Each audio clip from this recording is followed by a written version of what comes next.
we've all heard the story that World War I started with a single gunshot. But just think about that for a second. How does the murder of one man plunge an entire continent and then the whole world into one of the most catastrophic wars in human history?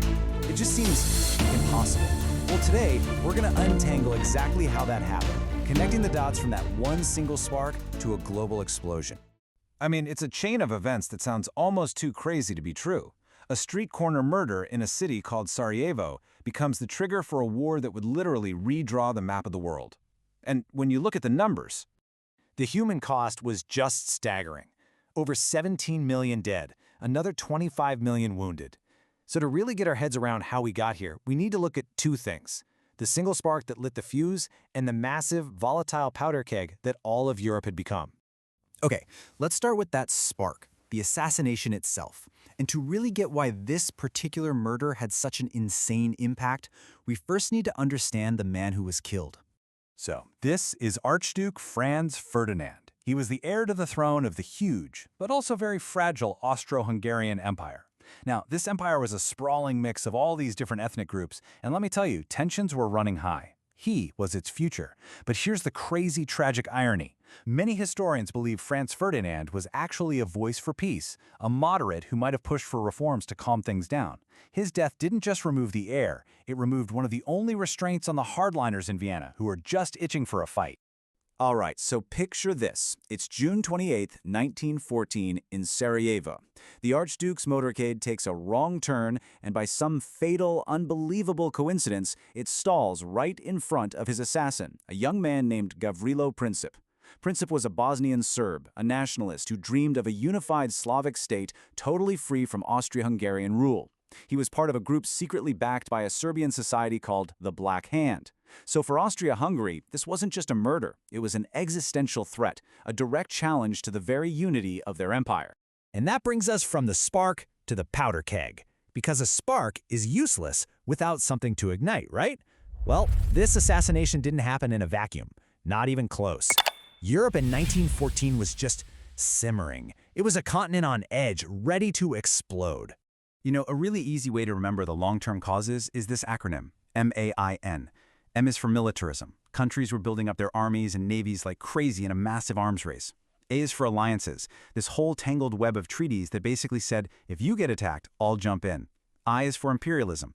The big powers were all competing for colonies and resources around the globe. And N is for nationalism, this intense, sometimes dangerous patriotism that, as we just saw in Sarajevo, was a hugely powerful and destabilizing force. And those alliances, man, they are so key to understanding this. Europe was essentially split into two heavily armed camps. On one side, you had the Triple Alliance, Germany, Austria-Hungary, and Italy. And facing off against them was the Triple Entente, France, Russia, and Great Britain. Now, these weren't just friendly handshakes, they were tripwires. An attack on one could set off a chain reaction that would pull everybody else in, whether they liked it or not. And this right here gets to the absolute heart of the crisis. Serbia had this big dream of a greater Serbia, a nation that would unite all the South Slavic peoples. The problem? Millions of those very people lived inside the borders of the Austro-Hungarian Empire. So for the leaders in Vienna, this wasn't just about getting revenge for an assassination, it was about survival. They believed that crushing Serbian nationalism was absolutely essential to holding their own fragile empire together. Okay, so you've got the spark and you've got the powder keg. What happens next is just this cascade of disastrous decisions in the summer of 1914. We call it the July Crisis, and it's what pushes over that first crucial domino. Before Austria-Hungary could make a move, they needed to know their powerful ally, Germany, had their back. And on July 6th, Germany gave them what's famously called the blank check, a promise of unconditional support no matter what they decided to do. This was the fatal move. It essentially gave Austria-Hungary permission to take an incredibly hard line against Serbia, and it massively raised the risk of the conflict spreading. And from there, just watch how fast the dominoes fall. First, fueled by Germany's promise, Austria-Hungary sends Serbia this ultimatum, with a list of demands so harsh it was basically designed to be rejected. Serbia refuses 1 point, and boom, Austria declares war. That triggers the next domino, Russia. As Serbia's protector, Russia starts mobilizing its massive army. While Germany sees this as a direct threat, it declares war on Russia and then on Russia's ally, France. Now, to attack France, German troops invade neutral Belgium, and that is the final straw.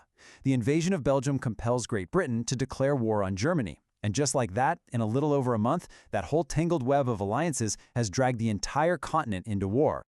Now you might be wondering, why on earth invade Belgium? They were neutral. Well, it all came down to Germany's biggest nightmare, a war on two fronts, fighting France in the west and Russia in the east at the same time. The Schlieffen Plan was their answer. It was this rigid, timetable-driven plan to knock France out of the war super quickly by sweeping through Belgium, and then turning the whole army around to face the slower-moving Russians. The plan offered zero flexibility. Once Russia started to mobilize, the German military machine lurched into motion, and invading Belgium became a tragic necessity in their eyes.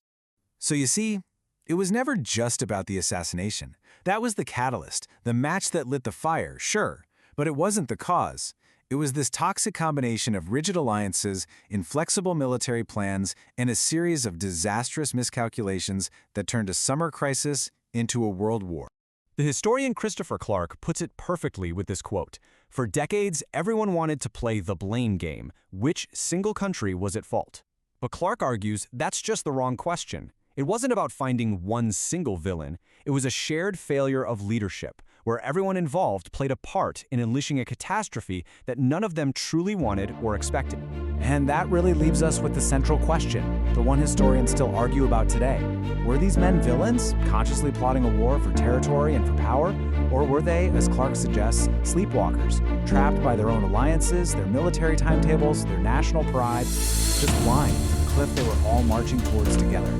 It's a debate that's still going on, and it's a terrifying reminder of how quickly things can spiral out of control, and how a single shot can echo through history.